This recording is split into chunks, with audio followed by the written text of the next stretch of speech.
పాకిస్తాన్కు ఇప్పటికైనా తత్వం బోధపడిందా? భారత్తో పెట్టుకుంటే ఏమవుతుందో ఆపరేషన్ సింధు తర్వాత తెలిసొచ్చింది పొరుగు దేశానికి. తగ్గేదే లేదని మొదట మేకపోతు గాంభీర్యం ప్రకటించినా తాము దెబ్బతిన్నామని అంగీకరించక తప్పలేదు పాకిస్తాన్ నాయకత్వానికి. తమ సైన్యం అప్రమత్తమయ్యే లోపే బ్రహ్మోస్ క్షిపణులతో భారత్ మెరుపు దాడులు చేసిందని వాపోయారు పాక్ ప్రధాని షహబాజ్. దేశాన్ని రక్షించుకోవడం తప్ప మరో మార్గం లేక కాల్పుల విరమణకు అంగీకరించామన్నారు. మరోవైపు పాకిస్తాన్ ఆర్మీ చీఫ్ మునీర్ మాత్రం ఇంకా భారత్ మీద విషం కక్కుతూనే ఉన్నాడు. కుక్కతోక వంకరే అన్నట్లు పాక్ తీరు ఎప్పటికీ మారదు అన్నది నిజం.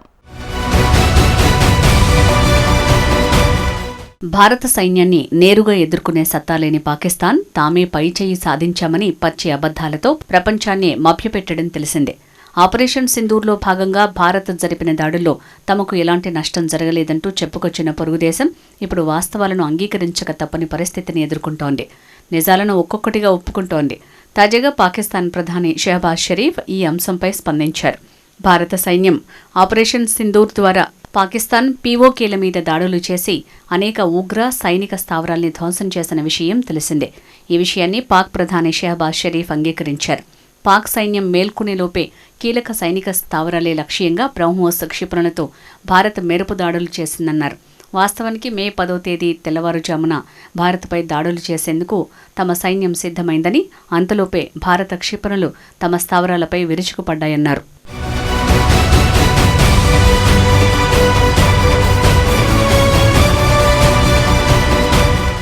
భారత దూకుడు తత్వం ఘర్షణను మరింత పెంచిందని పాకిస్తాన్ ప్రధాని షహబాజ్ షరీఫ్ పేర్కొన్నారు. భారత్ దాడి చేసినప్పుడు దేశాన్ని రక్షించుకోవటం తప్పితే తమకు మరో మార్గం లేదన్నారు. కాల్పుల విరమణకు ఆర్మీ చీఫ్ మునీర్ సలహా ఇచ్చారని, ఈ ఘర్షణ మరింత ముదరకూడదనే ఉద్దేశంతో తాను కూడా అందుకు అంగీకరించానని చెప్పారు. అజర్బైజాన్ పర్యటనలో భాగంగా ఓ కార్యక్రమంలో మాట్లాడిన షహబాజ్ దాడుల ప్రణాళిక గురించి ఆర్మీ చీఫ్ మునీర్ తనకు ముందస్తుగానే తెలియజేశారని అన్నారు. భారత్ దాడులను ధీటుగా తిప్పికొట్టాలని మే 9వ తేదీ రాత్రి మేము నిర్ణయించుకున్నాం. 10వ తేదీ తెల్లవారుజామున ప్రార్థనలు ముగిసిన వెంటనే 4:30 దాడులు చేసేందుకు మా సైన్యం సిద్ధమైందే. కానీ మా ప్రణాళిక అమలుకు కొన్ని గంటల ముందే బ్రహ్మోస్ క్షిపణులతో భారత్ విరుచుకుపడింది. రావుల్పిండి ఎయిర్పోర్టు సహా అనేక కీలక ప్రాంతాలే లక్ష్యంగా దాడులు చేసింది అని ప్రధాని షరీఫ్ పేర్కొన్నారు.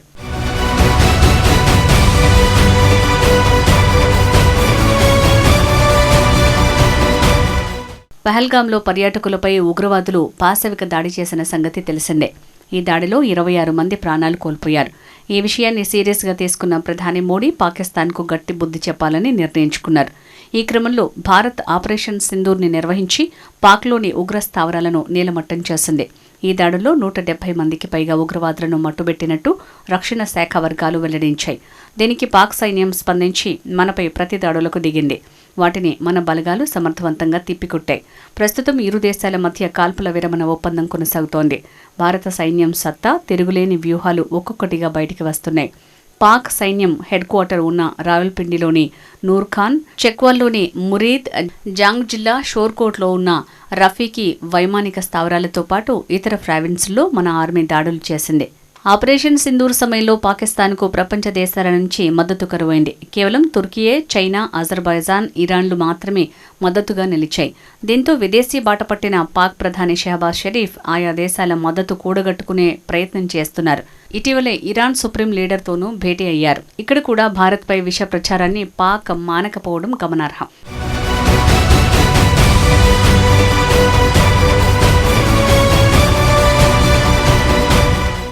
భారత్ ప్రారంభించిన దౌత్య యుద్ధం దెబ్బకు పాకిస్తాన్ దిగివస్తోంది. సీమాంతర ఉగ్రవాదంపై భారత్ జరుపుతున్న పోరు గురించి ప్రపంచ దేశాలకు వివరించేందుకు పలువురు ఎంపీలతో కూడిన 7 అఖిలపక్ష బృందాలు 33 దేశాల్లో పర్యటిస్తున్న సంగతి తెలిసిందే. సరిగ్గా ఇదే సమయంలో ఇరాన్ పర్యటనలో ఉన్న పాక్ ప్రధాని షహబాజ్ షరీఫ్ శాంతి ప్రస్తావన తెస్తూ కీలక వ్యాఖ్యలు చేశారు. కశ్మీర్ సహా అన్ని అంశాలపై చర్చలకు సిద్ధమంటూ ఇరాన్ వేదికగా ప్రకటించారాయన. మా పొరుగు దేశంలో శాంతి చర్చలకు సిద్ధంగా ఉన్నాం. వాణిజ్యాన్ని ప్రోత్సహించడానికి, ఉగ్రవాదాన్ని ఎదుర్కోవటానికి కూడా ఇండియాతో మాట్లాడటానికి మేం సిద్ధం. పాక్ శాంతిని కోరుకుంటోందని ప్రకటించారు షహబాజ్. శాంతి చర్చల ద్వారా ఇరు దేశాల మధ్య ఉన్న సమస్యల్ని పరిష్కరించుకునేందుకు ప్రయత్నిస్తాం. భారత్ నిజంగా శాంతియుత వాతావరణాన్ని కోరుకున్నట్లయితే శాంతి చర్చల ప్రతిపాదనలకు అంగీకరించాలి అని వ్యాఖ్యానించారు. కాగా పాక్ ఆక్రమిత కశ్మీర్ని తమకు అప్పగిస్తేనే పాకిస్తాన్తో చర్చలు జరుపుతామని భారత్ ఇప్పటికే స్పష్టం చేసింది. అయినప్పటికీ ఇతర సమస్యల కోసం శాంతి చర్చలకు షహబాజ్ పిలుపునివ్వటం గమనార్హం.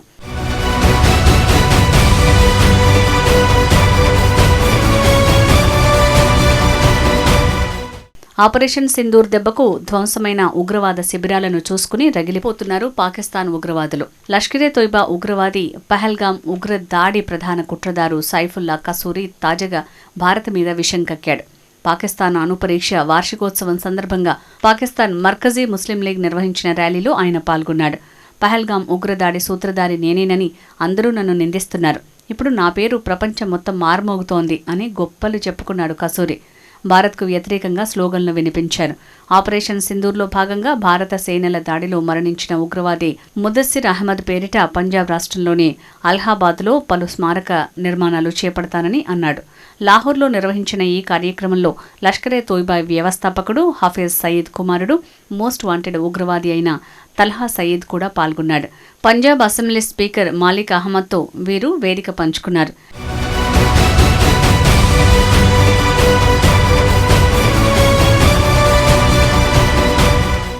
చింత చచ్చినా పులుపు చావదు అన్నట్టు భారత సైన్యం దాడిలో భంగపడ్డ పాకిస్తాన్ ఆర్మీ చీఫ్ అసీం మునీర్ పొగరు ఏమాత్రం తగ్గలేదు.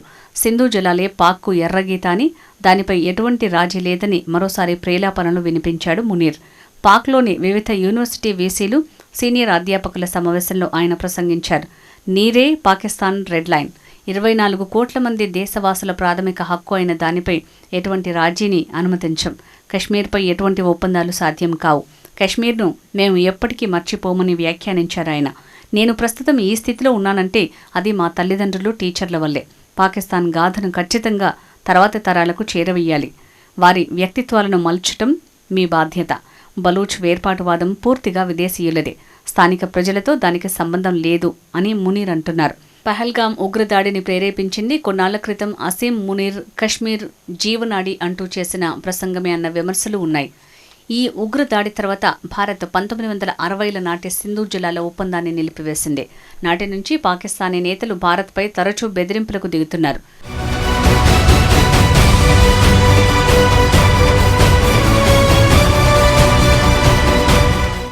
మరోవైపు ఆపరేషన్ సింధూర్ సమయంలో పాకిస్తాన్లో ప్రాణాలు కోల్పోయిన వారికి కొలంబియా ప్రభుత్వం సంతాపం తెలపడంపై కాంగ్రెస్ నాయకుడు శశి థరూర్ అసహనం వ్యక్తం చేశారు. ఉగ్రవాదంపై పాకిస్తాన్ అనుసరిస్తున్న విధానాన్ని ఎండగట్టేందుకు భారత పార్లమెంటరీ అఖిలపక్ష ప్రతినిధి బృందాలు పలు దేశాల్లో పర్యటిస్తున్న సంగతి తెలిసిందే. శశి థరూర్ నాయకత్వంలోని బృందం ప్రస్తుతం కొలంబియాకు వెళ్లింది. ఈ క్రమంలో ఆయన మీడియాతో మాట్లాడుతూ కీలక వ్యాఖ్యలు చేశారు. పహల్గాం దాడి వెనుక పాక్ ప్రాయోజిత ఉగ్రవాదం ఉందనటానికి భారత్ వద్ద ఖచ్చితమైన ఆధారాలున్నాయని థరూర్ వెల్లడించారు. ఈ సందర్భంగా పాక్లోని మొత్తం రక్షణ పరిసరాల్లో 81% చైనా నుంచి అందుతున్నవేనని తెలిపారు. ఉగ్రవాద దాడుల బాధితులపై సానుభూతి వ్యక్తపరచకుండా భారత దాడుల తర్వాత పాక్లో ప్రాణాలు కోల్పోయిన వారికి కొలంబియా ప్రభుత్వం సంతాపం తెలపటం మమ్మల్ని నిరాశపరిచింది. మా ఆత్మరక్షణ హక్కును మాత్రమే మేం వినియోగించుకున్నాం.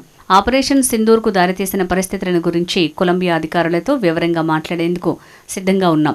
ఈ దేశం కూడా అనేక ఉగ్ర దాడులను చూసింది. దాదాపు 4 దశాబ్దాలుగా భారత్ అనేక దాడుల్ని భరించింది. పాకిస్తాన్ తన సైనిక పరికరాల్ని వారి రక్షణ కోసం కాకుండా పక్క దేశాలపై దాడి కోసం వినియోగిస్తోంది. ఉగ్రదాడికి వ్యతిరేకంగా మాత్రమే మా విధానాలు ఉంటాయని థరూర్ పేర్కొన్నారు.